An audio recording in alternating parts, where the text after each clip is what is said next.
하나님에 대한 믿음은 방향 전환을 의미합니다. 하나님을 만나기 전 삶은 한 치 앞이 보이지 않는 어둠 속에서 무엇인가라도 잡아 의미를 찾으려고 하는 것과 같습니다. 많은 사람들은 암중모색을 하며 살아가고 있습니다. 어림짐작으로 삶의 의미를 찾으려고 합니다. 하지만 하나님을 만나고 삶의 변화를 경험한 사람들은 그 누구보다 뚜렷한 삶의 의미를 알게 됩니다. 낭떠러지로 향하고 있던 삶이 비옥한 땅으로 향하게 되고 자신밖에 모르는 삶이 주님만 향하게 됩니다. 계속해서 살펴보고 있는 이스라엘 백성들의 삶이 이를 증거해 줍니다. 노예로부터 해방되고 하나님의 임재를 경험하고 40년 동안 광야 생활 가운데 이스라엘 백성은 삶의 방향의 전환이 무엇인지 정확하게 알게 되었습니다. 그 방향의 종착역은 바로 거룩입니다. 계속해서 성막의 구조와 그 안에서 섬기는 제사장의 이야기가 출애굽기 하반부에 등장합니다. 오늘 말씀은 7일 동안 진행되는 제사장 위임식에 관한 내용으로 크게 두 가지 사건이 나열됩니다. 첫 번째는 속죄제와 상번제입니다. 이 두 직무는 제사장들에게 맡겨진 것으로 동물을 태워 하나님께 올려드리는 것을 의미합니다. 속죄제는 성막 봉헌식과 제사장 위임식 때 함께 진행되었는데 총 7일 동안 진행되었습니다. 매일 숫소 한 마리가 속죄제로 바쳐졌으며 그 피로 제단을 씻어냈습니다. 당시 사람들은 속죄제를 통해 인간의 연약함 가운데 일어난 죄성을 속죄하기 위한 제사로 올려드렸습니다. 속죄제가 7일 동안 드려졌다면 상번제는 위임된 제사장들이 매일 행해야 했던 직무였습니다. 그들은 1년 된 양 2마리를 매일 아침과 저녁으로 바쳤습니다. 상번제로 인하여 성막 뜰 안에 있던 제단불은 항상 꺼지지 않았습니다. 그리고 꺼트리는 일도 일어나서는 안 되었습니다. 여기서 중요한 점은 하나님께서 매일 드려지는 상번제를 통해 이스라엘 백성의 예배를 받으시고 그들과 만나시겠다고 약속하셨다는 사실입니다. 비록 오늘날 성도들은 하나님께 번제를 올려드리지는 않습니다. 하지만 우리는 영적 예배를 통해 마음의 번제를 올려드립니다. 공휴일인 오늘도 하루를 말씀으로 시작하는 우리 성도님들의 모습에 하나님께서 기뻐하시는 모습이 담겨져 있습니다. 로마서 12장 1절은 다음과 같이 말을 하고 있습니다.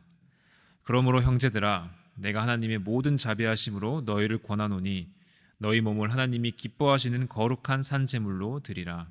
이는 너희가 드릴 영적 예배니라. 아멘. 저는 하루를 말씀과 기도로 시작하는 것이 우리에게 얼마나 큰 축복이요 하나님께 큰 영광과 기쁨인지 몸소 경험하고 있습니다. 한반도 복음화 운동에 큰 역할을 감당하셨던 우리 믿음의 조상들을 보면 늘 하루를 예배로 시작하셨습니다. 독립운동가이자 한국 최초 목사 7분 중 한 분이셨던 길선주 목사님께서는 당시 동료들과 자발적으로 이른 아침을 깨워 기도 모임을 가지셨습니다. 이를 시작으로 한반도 전역에 새벽 기도회와 말씀 사경회가 퍼지기 시작했습니다. 그리고 115년이 지난 오늘날까지 이 신앙의 전통은 이어지고 있습니다. 저 역시 현재 분기마다 초등부 아이들과 함께 아침 7시 온라인으로 모여 이 신앙의 전통을 이어가려고 노력 중입니다. 약 20명의 아이들이 반쯤 감긴 눈으로 말씀을 보고 기도합니다. 주일날 몇몇 친구들은 저에게 찾아와서 시간이 너무 이르다고 불평을 내려놓기도 합니다. 그럼에도 불구하고 제가 아침 시간을 고수하는 이유는 하루의 시작을 온전히 주님께 집중하는 것이 그만큼 중요하기 때문입니다. 사랑하는 성도 여러분, 우리 믿음의 선배들은 어려운 일제강점기 상황 속에서도 예배를 놓치지 않았습니다. 우리 선조들은 살아계신 하나님을 찬양하고 예배하는 것이 목에 칼이 들어오는 것보다 귀하다는 사실을 알았습니다. 사랑하는 장로님, 권사님, 집사님, 그리고 청년, 주일학교 아이들까지 하루를 예배로 시작하고 예배가 우리 삶의 일부가 되길 주님의 이름으로 기도합니다. 본문에 나타난 두 번째 사건은 기름 붓기입니다.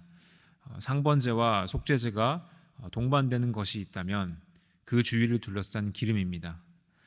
피가 그들의 죄를 정결케 했다면 기름은 그들을 거룩하게 하기 위해서 부어졌습니다. 성막 전체와 그 안의 모든 비품들에는 기름이 부어졌습니다. 기름은 당시 귀했고 하나님께 속했고 하나님의 것이었습니다.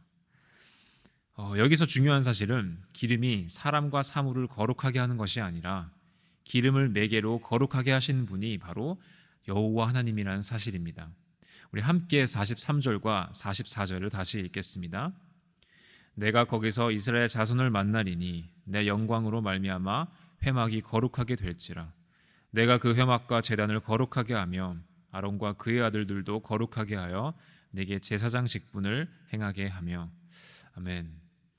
이스라엘 자손들이 거룩할 수 있었던 이유는 하나님의 영광이 그들에게 임했기 때문입니다.